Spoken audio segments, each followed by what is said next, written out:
yang sama-sama kita hormati para alim ulama, para guru-guru agama, para tokoh-tokoh agama, tokoh-tokoh pemuda yang mudah-mudahan dirahmati oleh Allah Subhanahu wa taala. Bapak Ibu hadirin wa hadirat rahimakumullah. Kami atas nama panitia pelaksana peringatan Maulid Rasul, peringatan Isra wal Mi'raj Nabi besar Muhammad sallallahu alaihi wasallam, yang pertama kami mengucapkan terima kasih yang sebesar-besarnya kepada Ustaz Muhammad Rizki Kusuma dari Tembok Lama, Kelurahan Jambu Hilir. Beliau adalah alumni Pondok Pesantren Darussalam Martapura, dan saat ini juga beliau menjadi pengajar di Pondok Pesantren Kapuk, Pondok Pesantren Ibnu Athaillah di Kapuk. Kemudian ucapan terima kasih yang kedua kami sampaikan kepada Bapak Muhammad Behati atau Bapak Lapai yang juga memenuhi undangan kami. Kemudian ucapan yang terima kasih yang selanjutnya kami sampaikan kepada pemerintah Desa Ambawang Blimuka beserta kepala desa, aparat desa yang alhamdulillah juga mendukung kegiatan kita pada malam hari ini.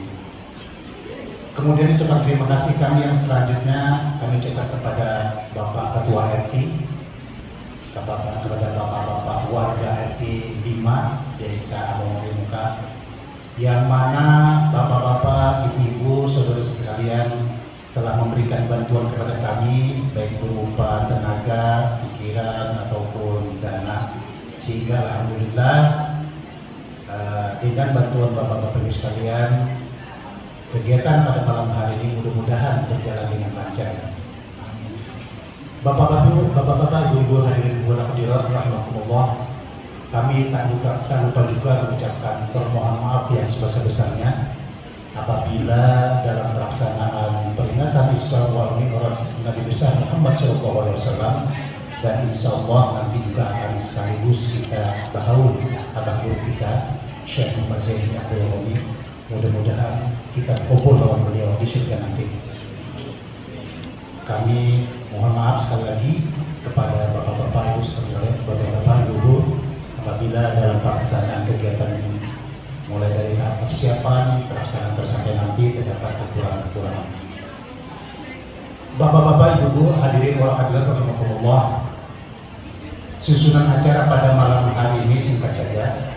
Pertama pembukaan, yang kedua insya Allah nanti pembacaan ayat suci Al-Quran, insya Allah nanti disampaikan oleh Bapak Muhammad Behati dari Tangerang. Beliau sudah terkenal ini, alhamdulillah, Om Bapak. Kemudian acara yang ketiga nanti ceramah agama Al-Qausiyah. Nanti kita mintakan kepada Ustaz Muhammad Rizki Kusuma seputar hikmah daripada perjalanan Rasulullah Sallallahu Alaihi Wasallam Isra wal Mi'raj, dan mudah-mudahan nanti kita dapat menjadi suri tauladan bagi kita dalam melaksanakan kehidupan sehari-hari. Kemudian acara yang selanjutnya adalah tahlil dan doa. Nanti insya Allah juga dipimpin oleh Al Ustaz untuk memimpin tahlil dan doa. Kemudian acara yang terakhir adalah penutup. Bapak-bapak, ibu-ibu, hadirin wal hadirat rahimakumullah, untuk menggunakan waktu dengan sebaik-baiknya, marilah kita memasuki acara yang pertama, yaitu pembukaan. Untuk acara pembukaan ini, marilah kita membaca surah Al-Quran ila hadratin Nabi Mustafa Rasulullah sallallahu alaihi wasallam. Al-Fatihah.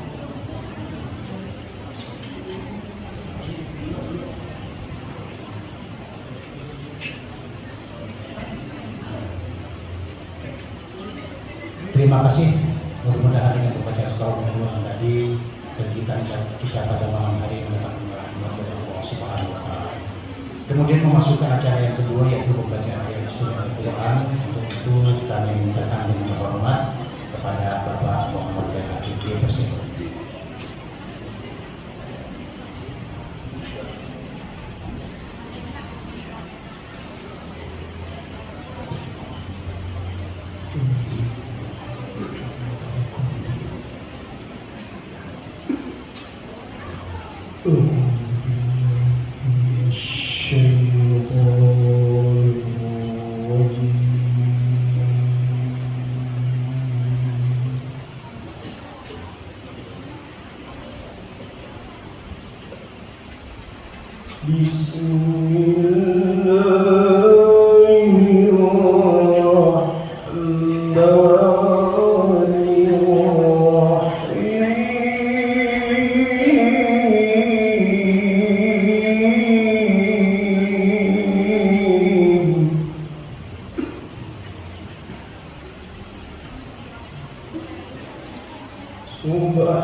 وآتينا موسى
Mudah-mudahan yang membaca ayat suci Al-Quran tadi, baik yang membacanya maupun yang kita yang mendengarkannya, mendapatkan rahmat Allah Subhanahu wa Ta'ala. Selanjutnya acara kita adalah tausiah atau ceramah agama seputar hikmah perjalanan Nabi kita, iman kita, baginda Rasulullah SAW, Nabi Muhammad SAW. Untuk itu kami persilakan kepada Al-Ustaz Muhammad Rizky Kusuma dengan waktu yang sesuai. Terima kasih.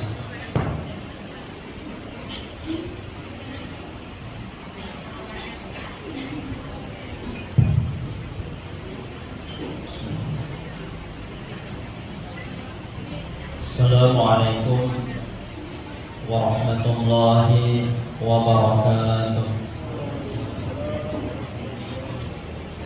Bismillahirrahmanirrahim.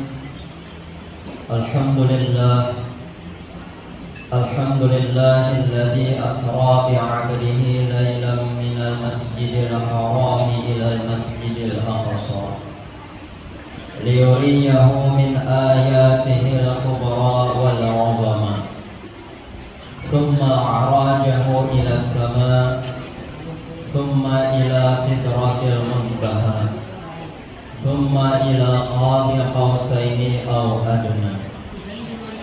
Allahumma salli wa sallim wa barik ala sayyidina wa nabiyyina wa habibina Muhammad al-Mustafa wa ala alihi wa sahbihi hum ahlul qurama wan nujaba wa dhurriyyatihi wa tabi'ihi ila yaumil jazaa amma ba'd.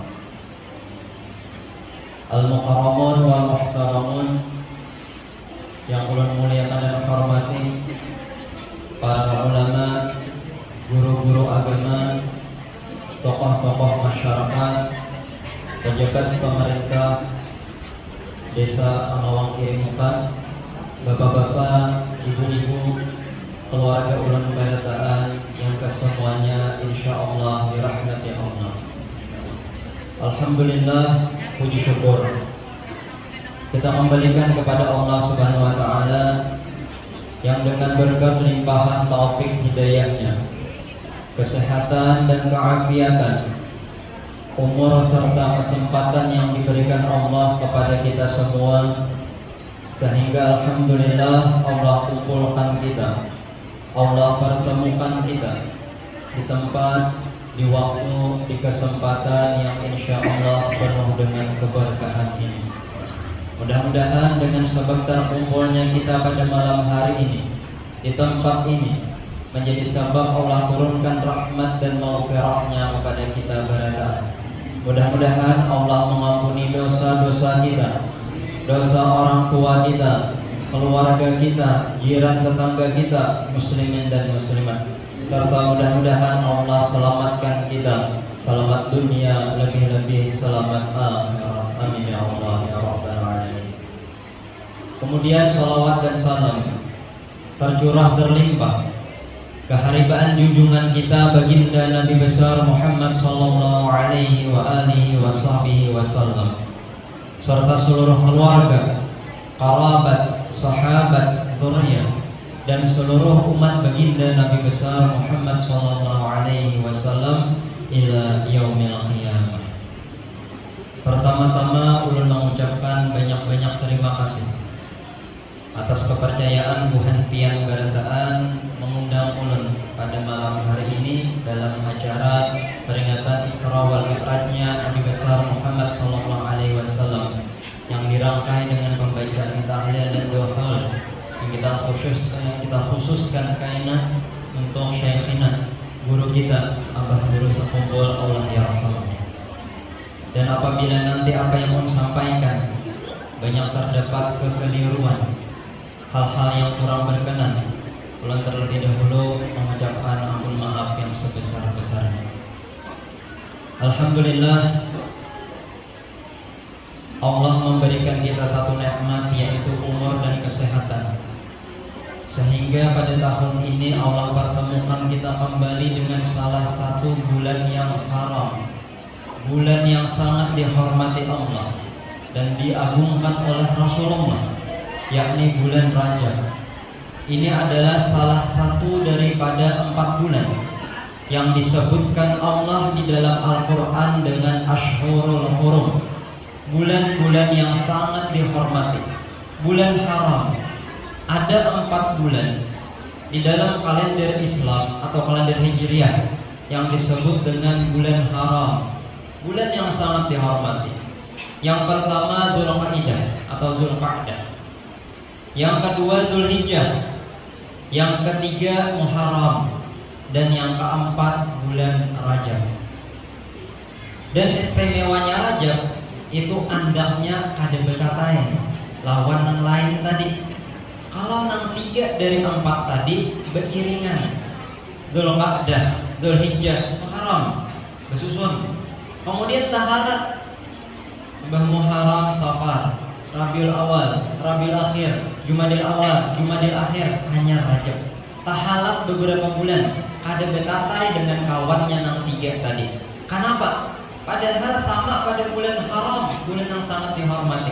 Karena ujar ulama, ini menunjukkan bahwasanya Rajab dibandingkan bulan 3 yang lainnya, ini memiliki keistimewaan yang tersendiri. Makanya andaknya Allah andak manunggal, karena ini memiliki keistimewaan sendiri dibandingkan bulan-bulan 3 yang lainnya tadi. Ini alhamdulillah Allah berikan kita satu nikmat, panjang umur, sehat badan, sehingga bertemuan pula di bulan Rajab ini, yang mana ketika masuk bulan Rajab Rasulullah mengajarkan satu doa kepada kita, Allahumma barik lana fi Rajab wa Sya'bana wa balighna Ramadan. Rasul mengajarkan kita doa ketika masuk bulan Rajab, Allahumma barik lana, ya Allah berkahi kami di bulan Rajab, wa Sya'ban, dan berkahi pula kami di bulan Sya'ban, wa balighna Ramadan, dan sampaikan kami bertemuan dengan bulan Ramadan. Mudah-mudahan ini diberikan Allah kepada kita. Rajab ini Allah berkahi kita, Sya'ban nantinya Allah berkahi kita, dan mudahan kita barataan dipanjangkan umur dalam keadaan sehat afiat, bertemuan pulang dengan bulan suci Ramadan. Amin ya Allah. Dan sebagaimana kita ketahui bahwa di bulan Rajab ini ada salah satu peristiwa yang agung, yang luar biasa, yang terjadi pada diri baginda Rasulullah sallallahu alaihi wasallam, yang kita kenal dengan peristiwa Isra wal Mi'raj. Ini mukjizat terbesar Rasulullah kedua setelah Al-Qur'an. Jadi kalau mukjizat Nabi yang paling genal itu apa? Jawabnya adalah Al-Qur'an. Bahkan Al-Qur'an adalah mukjizat yang paling besar dari seluruh mukjizat yang pernah ada bagi seluruh nabi dan rasul. Jadi kan kita kenal aja sudah dengan mukjizat nabi-nabi terdahulu. seluruh nabi-nabi berisian mukjizat, yang paling genal itu adalah Al-Quran. Ini mukjizat yang terbesar adalah Al-Quran. Kenapa Al-Quran menjadi mukjizat yang terbesar? Di dalam kitab Jauhar Kalamiyah itu disebutkan bahwasanya kenapa Quran menjadi mukjizat yang terbesar? Karena Al-Quran sampai hari ini kita masih kawal membaca, kita kawal menelaah, kita kawal mempelajari, kawal kita hafal, kita kawal saksikan ini mukjizat sampai hari ini. Bahkan Allah jaga kesucian dan keaslian Quran sampai hari kiamat kainah. Jadi walau Quran itu turun di masa Nabi 14 abad lewat, sampai hari ini kita masih kawal mendengari, kawal membaca, kawal mempelajari, kawal memaham dan menghafalnya. Sehingga itulah kenapa Quran menjadi mukjizat yang terbesar. Adapun mukjizat yang lain itu memang genal juga, harap juga mukjizatnya. Tetapi kan kita sampai hari ini kadang melihat lagi. Kita hanya mendengar kabarnya di dalam Quran. Walaupun wajib juga kita percaya. Macam kita rancak mendengar mukjizatnya Nabi Musa. Hanya dengan sabilah tongkat sidin hambatakan ke tepi laut merah itu terbelah. Ini kan mukjizat yang luar biasa, peristiwa yang agung. Tetapi apakah kita melihat hari ini? Ada lagi. Cuman kita wajib percaya karena kisahnya ada dalam Quran. Ini tongkat Nabi Musa ditimbai sidin jadi ular yang benar, memakan ular-ular penyihirnya Firaun. Harapnya tongkat bahwa jadi ular, dan kayaknya tak boleh pulang jadi tongkat. Tapi kan kita hari ini kan melihat lagi, hanya mengimani kisahnya dalam Quran. Nabi Ibrahim mukjizat sidin diantaranya ditimbai Raja Namrud di api yang luar biasa genal dan baraunya. Pajah itu api Nabi Ibrahimnya ada deluyuh sedikit banget. Itu api yang disiapkan Namrud itu bukan sembarang api yang kayak kita bertimbun. Itu Namrud menyiapkan api itu sampai ketika sudah siap untuk membuat Nabi Ibrahim. Itu saking kapapanasan api dan tingginya baraunya api itu nang manimbai kadua di beparang seorang busang juga. Maka diulah kemudian nang kayak katikan raksasa dibuat Nabi Ibrahim di situ. Jadi mulai jauh ditimbai. Kenapa? Kadang kalau beparang saking panasnya itu api. Dan api nang membenam Nabi Ibrahim itu hanya aja imbang 40 hari 40 malam. Saking baraunya api itu sampai 40 hari hanya aja. Dikira Namrud jadi hapus sudah Nabi Ibrahim 40 hari. Ternyata ketika 40 hari kemudian apinya pajah, Nabi Ibrahimnya tidak kenapa-napa. Yang terbakar cuma tali pengikat tangan lawan betis sidin. Ketika nanti timbai kan Nabi Ibrahim itu betis tangan sidin diikat. Nah, tali pengikat yang menyiksa sidin itu hanya nanti bakar. Adapun awak sidin bisa didikit kada dulu. Ujar Allah, ya naru kuni barda wa salaman ala Ibrahim. Wahai api, jadilah engkau dingin dan selamat untuk Nabi Ibrahim. Ini mukjizat luar biasa. Ada di dunia yang tahan enggak itu. Cuma kan kita kada melihat lagi, hanya mengimani kisahnya dalam Quran. Akan tetapi Qurannya itu sendiri sampai hari ini kita tahu membaca. Tadi kita mendengarkan, kita tahu menghafal. Allah jaga kesucian Quran sampai hari kiamat. Berbeda dengan kitab yang lain. Allah menurunkan kitab-kitab yang lain, Injil, Taurat, Zabur, tetapi kada Allah jamin keasliannya sampai hari ini. Makanya mohon maaf, Injil hari ini itu ada sama lagi dengan Injil yang turun kepada Nabi Isa. Taurat hari ini itu bukan lagi isinya sama dengan Taurat masa Nabi Musa. Tapi Quran hari ini itu ada diubahnya dengan Quran yang turun di masa Rasulullah SAW. Nah, lalu mukjizat yang kedua yang terbesar hanya peristiwa Isra dan Mi'raj. Ini yang terbesar. Kenapa? Karena dibandingkan dengan yang lain, ini peristiwa yang sangat agung. Dibandingkan Nabi Musa kau membelah lautan, dibandingkan Nabi Ibrahim yang kada terbakar, dibandingkan Nabi Soleh yang kau mengeluarkan ontak betianan di dalam batu, Isra Mi'raj jauh lebih agung. Kenapa? Karena peristiwanya kan luar biasa. Secara akal kada bakalan kita kalau memikirkan itu. Makanya itu artinya mukjizat. Mukjizat itu amrun khawarikun lil adat. Perkara yang menyalahi adat kebiasaan dan kada masuk di akal. Itu mukjizat. Dan Isra Mi'raj ini ujian iman kesan kita selalu umat Nabi. Percaya ada lawan kisahnya. Itu ujian iman. Karena peristiwanya luar biasa panjang perjalanan, tetapi ditempuh dalam waktu yang saling satu mata. Kita tahu aja sudah kisahnya. Subhanalladzi asra bi 'abdihi lailan minal masjidil haram ila masjidil aqsa. Ini Isra. Allah jalankan Rasulullah dari Masjidil Haram ke Masjidil Aqsa Palestina.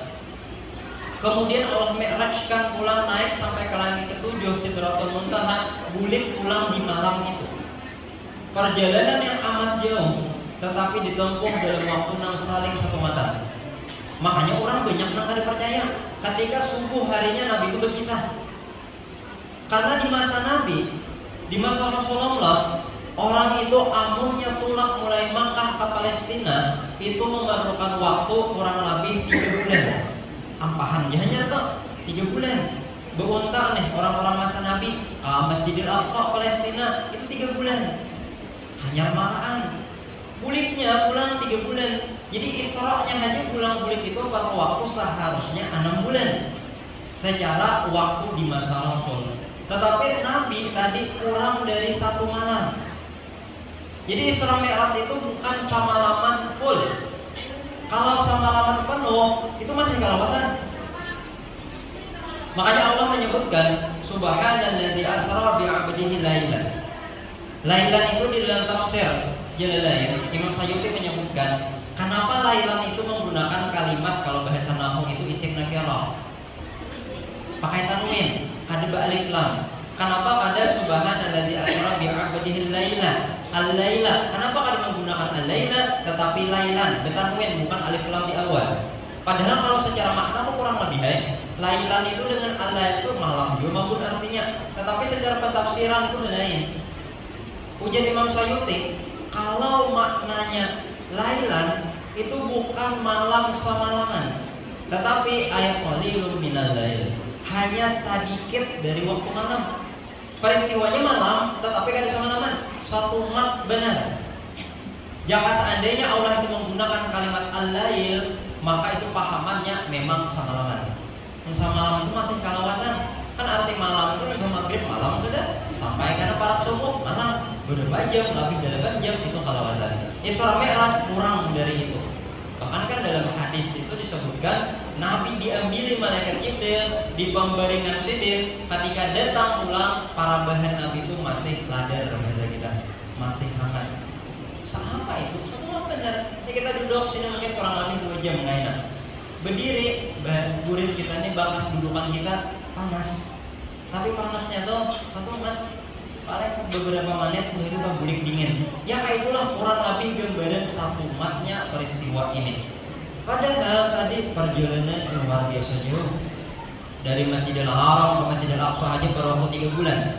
Belum pulang Rasulullah singgah di Masjidil Aqsa. Naik karena di langit 1 bertemu Nabi Adam terus sampai ke langit ke-7 bertemu Nabi Ibrahim, sampai karena diperlihatkan surga, diperlihatkan adab neraka dan hal-hal lainnya. Itu waktu tadi cukup kita mengisahkan. Tetapi peristiwanya hanya sekejap mata.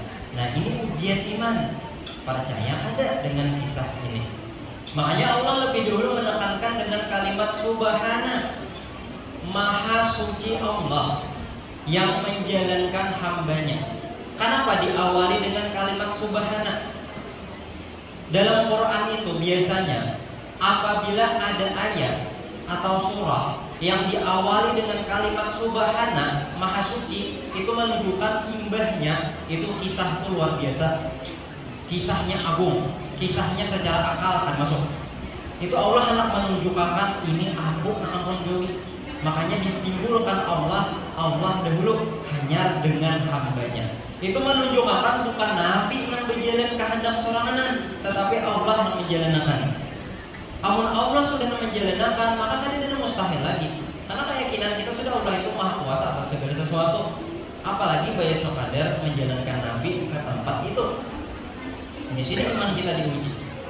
Makanya ketika Rasulullah itu subuhnya tentang peristiwa Mi'raj, Nabi itu naik di Jabal Abi Qubais di Makkah.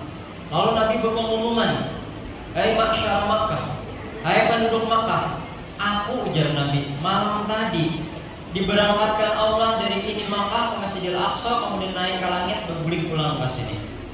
Itu banyak yang mengalami.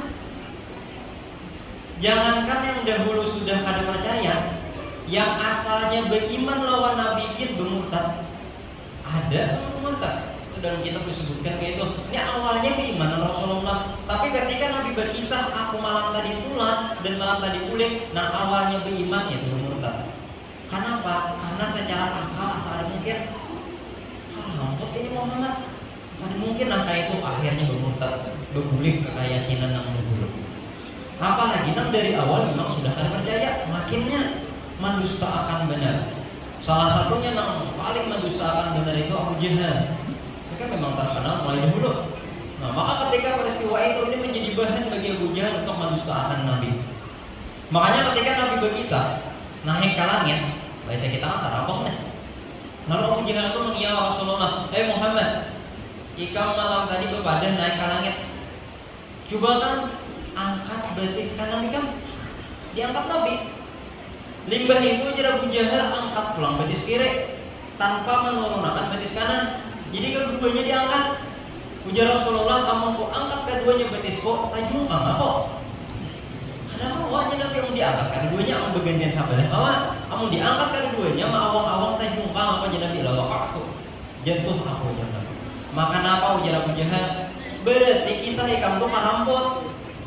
Buktinya ikam sakilan aja dari bumi karena kamu angkat awal. Apalagi berbalik naik karena yang ketujuh, karampot ikam ujar Abu Jahal. Kenapa Abu Jahal mendustakan benar? Karena hanya percaya atau meyakini dengan akal. Makanya agama itu pada sepenuhnya ada ranahnya hanya dengan akal. Ada kayaknya kita mengimani dengan iman, mempercayainya dengan iman. Di antaranya kisah-kisah mukjizat tadi, karena dengan akal nggak mau masuk. Nah makanya ketika Rasulullah itu berkisah kayak tadi, Abu Jahal mengarah itu Abu Jahal itu berpadan pulang melawan Abu Bakar. Memprovokasi nih, mahabui Abu Bakar. Kalau hakun 24 kali percaya. Abu Bakar, itu nah kawan ikam berkisah malam tadi ke Aqsa naik ke langit berguling pulang malam tadi juga. Ujar Abu Jahal ikam percayalah ya Abu Bakar. Nah ujar Abu Bakar itu nah berkisah siapa? Ikam kah Rasulullah kah?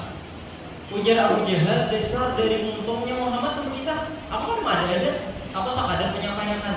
Kenapa ujar Sayyidina Abu Bakar? Kalau memang itu ucapan Rasulullah jauh dari Aqsa, aku percaya. Ini luar biasa Sayyidina Abu Bakar. Ibaratnya kalau Allah jalankan Nabi jauh dari Palestina, aku tetap percaya ujar Sayyidina Abu Bakar. Nah disitulah Sayyidina Abu Bakar itu mendapat gelar as-siddiq, orang yang sangat membenarkan, membujurkan kenapa ujar Rasulullah. Karena imannya Abu Bakar itu luar biasa. Karena kalau dibanding-bandingkan imannya kita, itu Rasulullah sudah menegaskan. Ujar Rasulullah, seandainya ditimbang imannya seluruh manusia dari masa bahari sampai hari akhir ditimbang, tetapi kalau dimasukkan para nabi dan rasul. Ini manusia kayak kita nih, bukan para nabi, kurang beriman biasa. Mulai zaman bahari sampai hari kiamat, beritaan kita ini dikumpulkan, iman kita ditimbang, dibuat di dalam satu daun timbangan. Lalu di sebelahnya saikong aja imannya Abu Bakar. Nah ujar Nabi, la wajaha imanu Abi Bakrin alamin. Niscaya tetap berat imannya Abu Bakar dibandingkan iman mereka. Ini iman kita ini timbang beritaan mulai zaman bahari sampai hari kiamat, dibanding lawan saikong keimanannya Sayyidina Abu Bakar. Tata ujar Nabi berat imannya Abu Bakar. Kenapa luar biasa tadi imannya Abu Bakar? Ada pinggir panjang Nabi berkisah, aku percaya. Sampai Sayyidina Umar itu mau mujinya Sayyidina Abu Bakar. Di antara khulafa itu disebutkan, ujar Sayyidina Umar, aku itu dibandingkan Abu Bakar bagaikan cuma sabilah bulu di dadanya Abu Bakar. Ini ada apa-apanya. Padahal kita tahu Sayyidina Umar itu kayak apa luar biasa. Nah ujar Nabi, seandainya tuh di satu gang Umar berjalan dan di ujung gang itu iblis, ya iblisnya nambah balik. Mau kita kan kita jangan buka. Nah ini Sayyidina Umar berjalan di satu jalan, nang di situ juga syaitan, yaitu syaitannya nang buka kebalik takutannya lawan Sayyidina Umar. Ya itu aja Sayyidina Umar, aku dibandingkan Abu Bakar hanya bagaikan sabilah di dadanya Abu Bakar. Imannya Abu Bakar. Nah ini juga ujian iman bagi kita. Percaya ada dengan Isra Mi'raj. Karena jangankan masa Nabi, sampai hari ini pun masih banyak orang yang percaya dengan kisah ini. Karena dengan masa ini, teknologi canggih kayak apapun, ada dengan secepat itu. Maka di sini keimanan kita di dalam peristiwa Isra Mi'rajnya Rasulullah SAW. Nah kemudian di antara sebab kenapa terjadinya Isra Mi'raj, yang kita ajak aja sudah mendengar itu.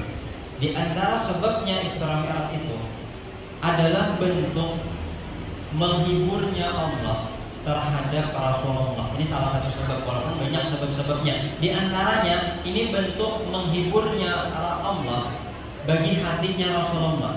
Kenapa? Karena sebelum peristiwa Mi'raj itu Nabi mengalami tahun yang disebut dengan Amul Huzun, tahun duka cita, tahun yang menyedihkan bagi Rasulullah. Kenapa? Karena di tahun yang sama ada dua orang yang sangat dicintai Nabi dan sangat mencintai Nabi wafat di tahun yang sama. Yang pertama itu wafatnya paman Sidin, yaitu Sayyidina Abu Thalib. Ini mamarina Rasul, nang maharagu nang menggaduh Nabi mulai umur Nabi 8 tahun. Kalau umur 6 tahun ibunda Nabi wafat, maka maharagu Nabi kai Sidin Abdul Muthalib. 2 tahun kemudian umur 8 tahun wafat pulang Abdul Muthalib. Maka nang memelihara menjaga Nabi mulai umur 8 tahun itu paman Sidin Sayyidina Abu Thalib. Nah mulai 8 tahun maharagu Rasulullah sampai umur Salawi menikahkan Nabi lawan Siti Khadijah. Sampai umur Nabi kurang lebih 50 wafat Sidin. Jadi kurang lebih 42 tahun menggaduh membersamai Rasulullah. Ini orang yang sangat dicintai Nabi. Dan Sidin pun sangat mencintai Rasul. Sampai ujar Rasulullah, ketika Sidin itu sudah tinggal di rumah Abu Thalib waktu umur 8 tahunan tadi, saking cintanya Abu Thalib nih lawan kamanakan. Abu Thalib ini kan sugih, dalam keadaan ekonomi biasa aja. Jadi kayaknya apabila ada raja kilapin, lalu kayaknya nukar makanan nang tanyaman, itu nang di rumah kadang nang boleh memakannya kecuali Nabi Muhammad nang belum merasanya. Saking sayangnya lawan kamanakan. Bahkan seorang bisian anak berapa iko, anak itu belum boleh dimenjubai merasanya. Muhammad belum merasanya. Ini cintanya Abu Thalib pada Rasul. Dan orang yang mencintai luar biasa kepada Nabi ini wafat di tahun itu. Ini orang yang menjaga Nabi ketika Nabi sudah mulai musuhi. Salah satu penjaga Nabi itu Abu Thalib. Orang-orang kafir itu pada ini memarahi Nabi kenapa? Karena ada Abu Thalib. Bukan karena kekayaan Sidin, cuma karena pengaruh Sidin di tangan masyarakat. Kurang ketakutan menggetuk Nabi karena mamarinanya berpengaruh, yaitu Abu Thalib. Wafat di tahun itu. Kemudian di tahun yang sama pula, di dalam sejarah itu disebutkan amunkan di beberapa hari, beberapa hari kemudian atau beberapa bulan. Yang jelas dalam tahun yang sama, imbah wafatnya Abu Thalib, wafat ulang bini Sidin Sayyidatuna Khadijah al-Kubra. Wafatnya Siti Khadijah. Ini orang yang luar biasa mencintai Nabi. 25 tahun berumah tangga lawan Rasulullah. Mulai umur Nabi Salawi sampai umur Nabi 50. Mulai umur Siti Khadijah 40 sampai umur Siti Khadijah 65 tahun. 25 tahun bersama Rasulullah dalam setiap keadaan apapun. Habis-habisan harta besan Rasul. Ini Siti Khadijah. Siti Khadijah itu sebelum menikah lawan Nabi, Sidin itu menjadi manusia terkaya di kota Makkah. Panyugihnya di kota Makkah itu Siti Khadijah. Jadi bukan wanita terkaya. Kalau wanita terkaya itu tetalnya mau kalah depak lalakian. Tapi tetal Sidin manusia panyugihnya. Jadi siapa aja yang sugih lakian kabinian kan di masa itu dibandingkan dengan Siti Khadijah, tetap banyak harta Siti Khadijah. Panyugihnya Siti Khadijah. Lalu menikah dengan Nabi. 25 tahun kemudian wafat Siti Khadijah. Ketika menjelang wafatnya Siti Khadijah, berada di pangkuannya Rasulullah, itu malaikat Jibril menangis. Kenapa malaikat Jibril ini menangis? Kada turun melihat Siti Khadijah dalam keadaan para wafat, bertinggal harta gasan kain kafan gini kada. Padahal orangnya tadi sing sugihan, kada ada mengalahkan sugihnya Siti Khadijah. Tapi ketika hendak wafat itu Jibril menangis. Kada turun melihat Siti Khadijah dalam keadaan kayak itu berisian harta gasan kain kafan aja ada. Habis beneran gasan Rasulullah. Di dalam keadaan kayak gitu tuh, yaitu masih menggenang Rasulullah sampai sidin ucap, wahai Rasulullah, ini ulun ini parah meninggal. Amun ulun kaya meninggal dunia, ulun sudah dikuburakan dan tiada ada lagi bisian harta bisa dakwah, bongkar kuburan ulun. Amun kayu tulang belulang ulun jual di pasar, ambil duitnya gunakan bisa dakwah. Ada dan kayak ini orang ada. Habis-habisan harta sampai tulang seorang nih, amun payu kayaknya jual, gunakan bisa dakwah. Orang yang kayak ini mencintai Nabi luar biasa, wafat di tahun itu. Belum kali kuburnya Abu Thalib, bahasa kita wafat pulang Sayyidatina Khadijah di tahun yang sama. Nah maka di tahun itulah digelari tahun itu dengan Amul Huzun, tahun duka citanya bagi Rasulullah. Nah maka Allah hibur, Allah kadang membiarkan hati Rasulullah itu berlarut dalam kesedihan. Maka Allah hibur dengan peristiwa Isra Mi'raj. Bahasa kita kan berjalanan hileng begini. Ini satu pelajaran di ulang kita. Perlu juga kita tuh hiburan, perlu juga kita liburan. Jangan sampai dikarasi terus hati. Ujar Imam Ghazali, rawihul qulub sa'atan. Hiburlah hati itu satu tumat. Kenapa? Fa'in ukriha, amun diporsir hati ini berlebihan keras terus, omniat, dia khawatirkan hati kita tuh kayak buta, mati. Jadi karena ketika kita uyuh, usang, sadih, parlo, dua liburan, baru dua hileng dari bahasa ini. Cuman pelajaran dari Nabi apa? Berjalanannya Nabi minal masjidil haram ila masjidil aqsa. Berjalanan Nabi dari tempat baik ke tempat yang baik. Nah ini pula kalau kita hendak berjalanan contoh Nabi kemana? Ke tempat yang baik dan ke tempat maksiat mana yang baik dosa. Nah ke tempat yang baik kemana? Kita mana yang liburan berjalanan ziarahan. Sambil liburan ziarah ke makamnya para wali, orang-orang soleh, liburan di depan, berkah di depan. Sebagaimana Rasulullah, Allah hibur dalam bentuk perjalanan mengarahnya Isra Mi'raj, tetapi Masjidil Haram ila Masjidil Aqsa, di tempat yang baik ke tempat yang baik. Jadi silahkan seandainya kita hendak berliburan, hendak hiburan, menghibur hati, tapi ke mana? Ke tempat yang baik. Sebagaimana Allah menghibur hati Nabi ke tempat-tempat yang baik. Itu juga satu pelajaran bagi kita. Lalu di perjalanan tadi dari Masjidil Haram ke Masjidil Aqsa, itu kan Jibril yang mendampingi Nabi itu berdua, malaikat Jibril, malaikat Mikail. Di perjalanan malaikat Jibril itu menyuruh Rasul itu singgah di beberapa tempat, 3 tempat sebelum sampai ke Aqsa. Wahai Rasul, singgah di sini, sembahyang pian, sembahyang. Perjalanan pulang, wahai Rasulullah, singgah di sini, sembahyang pulang. Tempat ketiga, wahai Rasulullah, singgah pian di sini, sembahyang. Nabi kan ketahuan, ini tempat apa, ini tempat apa, ini tempat. Cuman ketika Jibril menyuruh sini dowi. Lalu ketika sudah sampai di 3 tempat, hanya Jibril bertanya, wahai Rasulullah, pian tahulah, nang singgahan tadi itu tempat apa aja. Nah lalu ujar Rasulullah, kenapa? Ujar malaikat Jibril yang pertama, wahai Rasulullah, tanah yang kita singgahi itu ngarannya Thayyibah. Itulah tempat nang kaina pian hijrah dan wafat dan dimakamkan di situ. Nang kaina bergelar dengan Madinatul Munawwarah. Nah ini tempat yang pertama ngarannya Thayyibah, ujar malaikat Jibril. Ini kaina tempat pian hijrah. Disitulah pian menggenai, kaina bergena di situ, bahkan wafat berpatok di situ. Lalu disuruh singgah dulu sebelum digenai dan disuruh beribadah sembahyang di situ. Nah ini juga tak ulang tulisan kita menjadi ulama. Kenapa? Amun kita ini membangun satu tempat, membangun rumah, membangun toko, sebelum didiami bagus bagus disambahyangi dulu.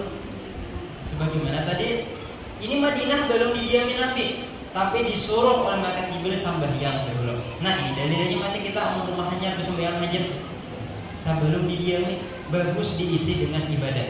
Yang ada kawal sembahyang hajat diriring sakagana barang salaman. Asal diawali dengan ibadah, yasin, sholawat kamilah, kan masihnya dalam sembahyang hajat, doa kebaikan. Sebagaimana Rasulullah sebelum menempati Madinah disuruh malaikat Jibril dahulu sambahyang. Nah itu bagus karena kita mengambil contoh tafakul dari gawian Nabi ketika kita membangun satu tempat, baik itu napa, rumah kah, toko kah, sekolahan kah misalnya, sebelum mulai bagian dari situ sambahyang. Ulama-ulama kita mengajarkannya. Kalau Bagus Sokumpul itu menurut kisah, Sidin itu membangun rumah.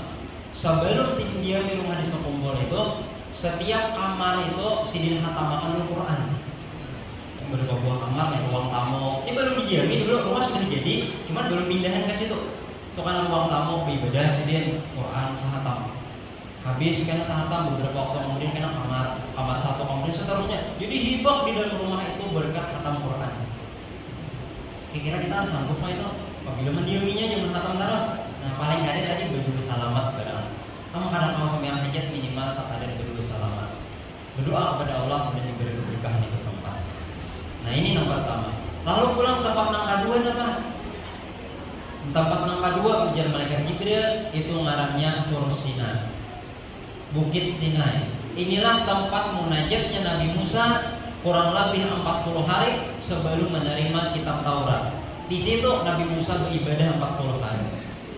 Tempat yang ketiga bang apa? Itu ngarannya Baitul Lahmi atau Bethlehem. Tempat apa? Tempat lahirnya Nabi Isa alaihissalam, dilahirkan oleh Siti Maryam. Lalu kan apa? Jadi disuruh singgah di tempat yang bakas Nabi-Nabi ini. Tabarrukan, mengambil berkah. Ini mengajarkan kesan kita juga. Padahal Rasulullah itu kurang berkah apa lagi? Bahkan Nabi-Nabi terdahulu itu berkat dari Rasulullah. Bukan Nabi yang ambil berkat sebujurnya, seluruh Nabi yang berkat-berkatnya Rasulullah. Tapi ini bukan tentang Nabi, ini gesan kita. Pelajaran gesan kita bagus. Kita mengambil berkat pada ibadah orang-orang soleh tadi. Kita kan biasanya ziarah salajur ini masjid dibangun oleh Datuk si Ano, orang soleh tadi. Nah bagus tempat masuk ke dalam paling kadang sembahyang 2 rakaat. Oh ini musola, tempat Sidin bahari sembahyang berjamaah murid Sidin, tempat Sidin mengajarkan kitab ilmu di sini. Nah masuk pas itu 2 rakaat mengambil berkah. Ini bekas Sidin beribadah bahari. Sebagaimana Rasulullah beribadah 2 rakaat di Tur Sinai, bekas ibadahnya Nabi Musa 40 hari di situ. Nah ini tabarukan mengarahnya bagi kita mengambil berkah. Dan ini bukan perkara yang syirik. Dicontohkan Jibril ketika menyuruh Rasulullah mengambil berkah Tur Sinai dan Baitullah. Nah hanya sampai ke Masjidil Aqsa. Kalau kan di situ disambut oleh seluruh Nabi dan Rasul para malaikat. Masuk ke dalam situ lalu sembahyang 2 rakaat. Ini ada Rasulullah pulang. Sidin itu ketika disuruh sembahyang di situ dan berjamaah, Sidin kadang bisa maju mengeluyur jadi imam. Tetapi imbah dipaksa oleh para nabi yang lain yang asli orang Palestina. Pian haja wahai Rasul maju hanya Sidin hakon. Nah ini ada ngarannya. Di dalam bab fikih memang kayak itu. Kita nih biarpun alim nang kayak apa, amun kita lain orang kampung situ, jangan bakal hendak seorang mengalami jadi imam.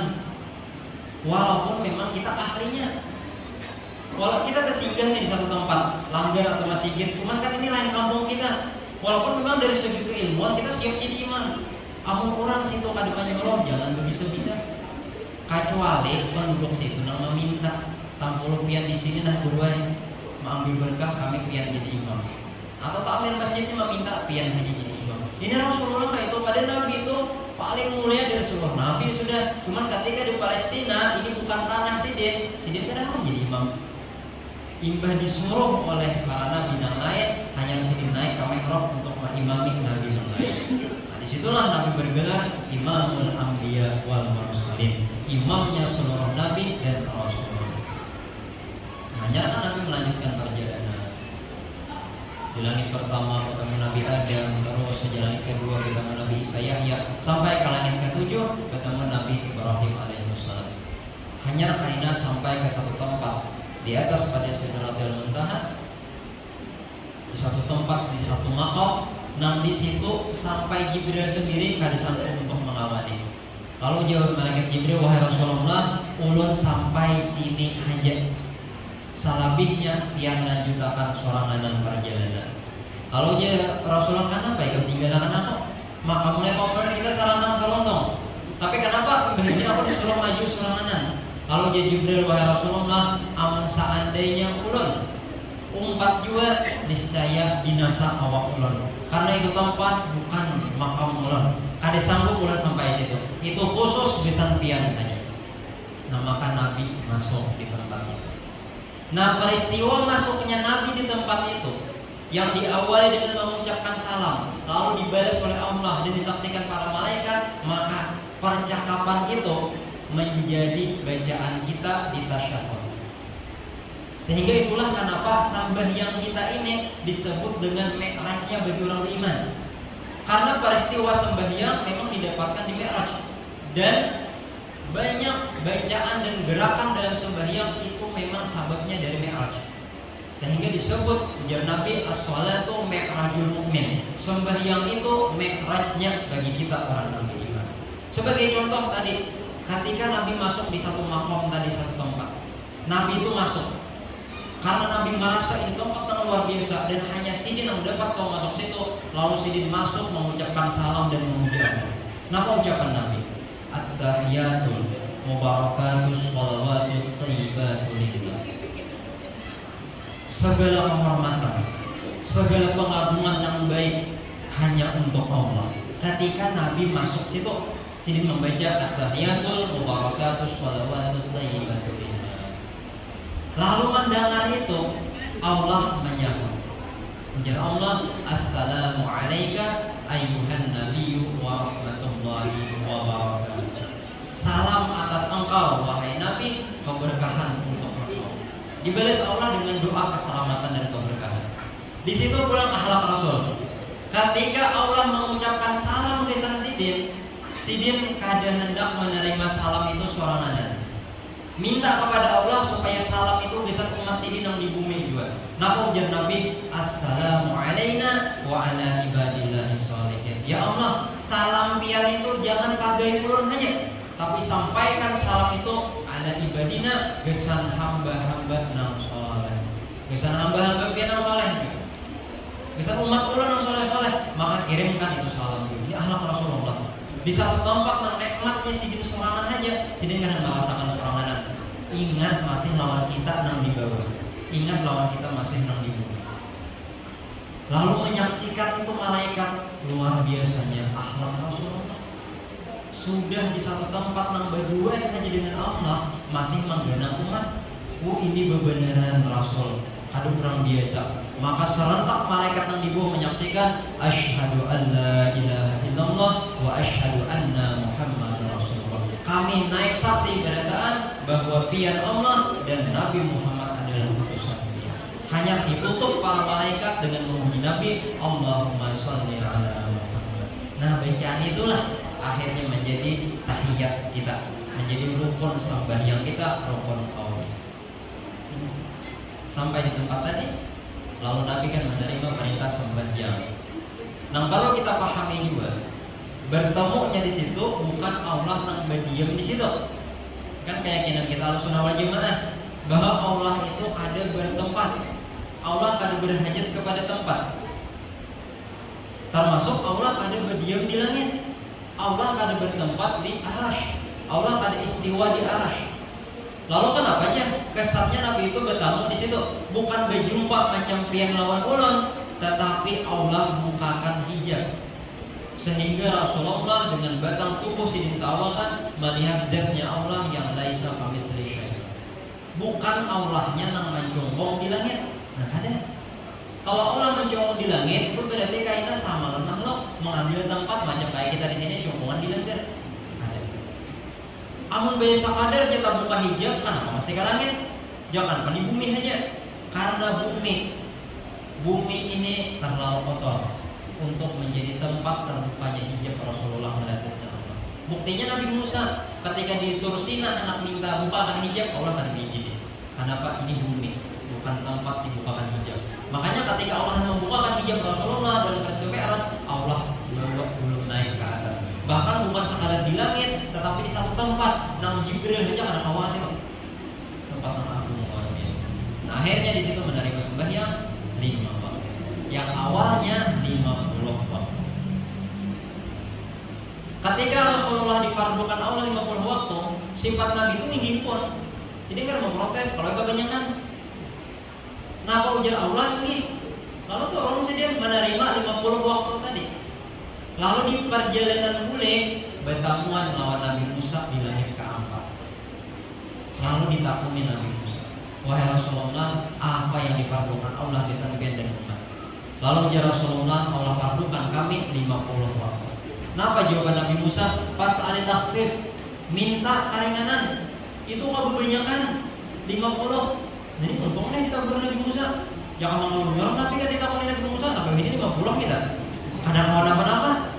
Ini seharinya 50 waktu, 24 jam, setengah jam sampai yang pulang. Kita nangkap pengumuman, hanya masak barang, orang bangun pulang, arek.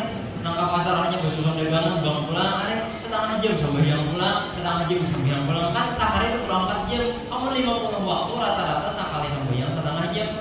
Ada kau bernama-nama kita, ini untung Nabi Musa menabur. Nah ini hanya berkat Nabi Musa.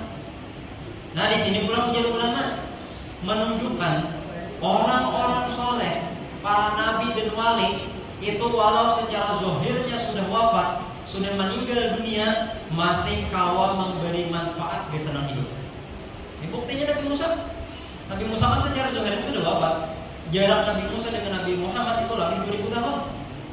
Tapi manfaat sih dia kita rasakan. Kenapa? Buktinya kita sehari 5 waktu aja. Ini kan manfaat berkat daripada tegurannya Nabi Musa. Nah itu menunjukkan orang-orang soleh itu walaupun secara zahirnya sudah wafat, sudah meninggal, manfaatnya sampai hari ini boleh jadi masih terasa. Kita lihat di para wali-wali Allah. Bagus Sokobol tahun ini awal ke-18. Keberkahan Sidin masih kita rasakan sampai hari ini. Wafatnya Sidin 18 tahun, hawa Sidin 18 tahun sudah. Tapi nampak keberkahan. Contohnya aja berkat orang ziarah lawan Sidin, berapa banyak ekonomi orang hidup di sekitaran Sidin. Bawarong, bajualan kambang, bajualan aksesoris, gambar Sidin, balok nang bisian caktaran motor, ramai orang ziarah Sidin, kenapa berkat Sidin. Nah ini kan manfaat. Orangnya sudah dihawali 18 tahun, manfaat masih mengalir sampai hari ini. Yang tak lawas lagi Datuk Malampayang, hawa Sidin sudah lebih 200 tahun. Tapi nampak manfaatnya itu dari sekitar Malampayang, raminya orang baru, tukang parkir, berjual kalambang dan segala macamnya. Ini dirasakan. Orangnya sudah wafat, tetapi manfaatnya masih memberikan kepada kita yang hidup. Nabi Musa 2000 tahun Nabi wafat setelah jarak antara Nabi Musa dengan Rasulullah, tapi manfaat masih kawasan kita. Di antaranya meringankan sembahyang. Yang ada ditabur Sidin tadi 50 kita, lalu ditabur oleh Nabi Musa. Fas'al takhfif, minta keringanan. Lalu Nabi berkulit. Dalam hadis itu ada 2 riwayat, ada yang 5 dalam Bukhari salah satu riwayatnya itu 10-10. Akhirnya ada 5 hanya 10 hanya jadi 5. Intinya bulan-bulik. Ada yang satu riwayat 5 berarti Nabi itu 9 kali bulik. Ada yang 10 berarti 4 kali bulik sampai 10 menjadi kita kurang setengah lagi 5. Kesimpulannya 5. Lalu ujar Nabi Musa minta lagi kekurangan 5 masih kebanyakan. Kenapa? Ujar Nabi Musa, umat ulun wahai Rasulullah, umurnya panjang-panjang pada umat pian, Allahnya benar-benar pada waktuhan pian, yaitu nang sehari 2 kali aja masih banyak dalam kambingan. Apalagi bukan pian nang 5 ini kan un khawatir masih banyak orang dewi. Minta lagi. Tapi ya Nabi, aku supan. Abu banyakan menawar nih sudah. Ke pasar aja kan kalau tertulayan tawar banyak jualan 50.000 minta 2.000 misalnya kan kayak jauhan aja 50 diberi Allah 5 itu kan luar biasa sudah 5 disuruh pulang minta ya Rasulullah aku subhanallah Allah kebanyakan minta keringanan aku sudah cukup ridho dengan 5 ini. Di situ belum ada satu pelajaran kita ambil. Nabi Musa Di dalam ilmu sidin itu tahu hasil akhirnya itu memang 5 tehna. Cuman kenapa disuruh sidin Nabi itu bulang-bulik? Padahal tahu ya sudah hasilnya 5. Jangan bangka ini wahai Nabi Muhammad, ini kebanyakan minta 5 sampai 5 aja jadi. Cuman Nabi Muhammad, nggak cuma Nabi Musa ada sidin menyuruh bulang-bulik sampai karena kelima itu kan masih suruh sidin mau kurang. Pada sini tahu salah satu 5. Jangan kita kan mau tahu 5, jangan suruh langsung 5 minta dari 50 minta 5. Tapi Rasulullah disuruh sidin bulang-bulik. Jangan 5 tadi berarti 9 kali. Kenapa? Ini cerdasnya pulang Nabi Musa. Nabi Musa itu sidin kan di dunia tadi kada kawam melihat zatnya Allah. Ketika masih di dunia di Bukit Sinai minta bukakan hijab ada diizinkan Allah. Maka ujar Nabi Musa, aku ini sudah kada melihat zatnya Allah. Barang rancak melihat orang nak melihat zatnya Allah, yaitu Rasulullah. Amun sekali aja melihat, baik suruh bulang-bulik, nyata rancak melihat muka Nabi, nang bakas melihat zatnya Allah. Nah ini pulang Nabi Musa nih. Bahasa kita seorang ini sudah ada. Bapak lawan kurang nang sampai berang. Nah itu. Kalau bahasa guru bahari kan sidin kita nih sudah kada walik, barang mencintai walik. Kita ini sudah pada orang soleh, barang mencintai orang soleh. Nah itu dia Nabi Musa, suaranya sudah ada dapat izin melihat zatnya Allah, barang melihat orang nah rancak melihat zatnya Allah. Ada juga intisol, nah kaitnya di situ kainan. Pelajaran kita nih ada soleh, kita nih ada wali, barang mencintai orang-orang soleh. Jangan sebaliknya, sudah ada wali, sudah ada soleh, memusuhi pulang. Nah ini cara amat 2 kalinya. Jadi beberapa hari kan seorang ini sudah ada bisi motor, beparak barang lawan orang nang bisi motor, yang ada di bawah ini punya biji jalanan. Jangan sudah ada bisi motor, mahiri orang bisi motor digipaknya ada salah seorang. Apa motor orang bisa dicoret-coret hirek nih, sariking orang menilai rugi kan punya sudah bisi motor ada di bawah biji jalanan pulang ada. Nah itu perumpamaan kita ini kan orang soleh, barang mencintai orang. Itu pelajaran dari kisah Nabi Musa. Walhasil tadi 5 waktu. Dan inilah hikmah terbesar dari Isra Mi'raj yang kita peringati sembahyang 5 waktu. Nah kita jaga betul-betul 5 waktu. Karena kunci keberkahan di dunia dan akhirat itu sembahyang. Amun sembahyang kita jaga di 5 waktu dalam sehari semalaman, maka Allah janjikan segala macam keberkahan itu Allah berikan. Itu pasti sudah. Kita beramalan apa aja supaya sugih, amun sambah yang nggak tapi digawi gak bakalan manjur. Kita dapat dari uang duluan dari Habib amalan supaya lancar rezeki. Ada salah amalan sedih itu jujur. Cuman amun sambah yang kita wayang-wayang amalan tuh kan bakalan manjur. Seandainya juga tuh datang rezeki dengan keadaan kita ada penyembahyang, itu lain berkat amalan tadi istidraj segalanya lanjuran. Cuman sebaliknya seandainya nih kita tapi beramalan juga, tapi sambah yang kita jaga itu halat sudah amalannya 5 waktu. Di dalam kitab Ta'lim itu banyak amalan-amalan pemuka rezeki atau penarik rezeki. Cuman kesimpulannya dari sekian banyak amalan penarik rezeki itu, amalan murah rezeki itu 3. Mau kita gawi ketiganya ini, insya Allah hidup kita ini rezeki nyaman. Artinya nyaman itu harus dipangsuki, ya. Artinya berkah diberikan Allah hati rasa cukup. 3. Nang pertama 5 waktu dijaga.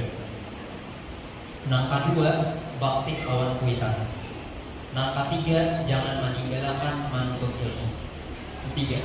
Namun 3 ini kita gawi, 5 waktu kita pelihara, lawan kuitan kita bakti, kita luangkan sebagian waktu kita duduk di majelis ilmu. Insya Allah dengan 3 ini hidup kita berkah. Raja itu nyaman.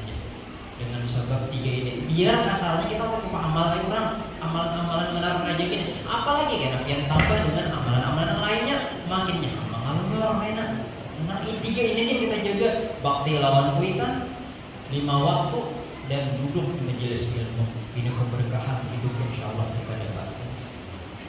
Mungkin ini adalah hikmah yang dapat kita petik dari peringatan Isra Mi'raj pada malam hari ini. Akhirnya mudah-mudahan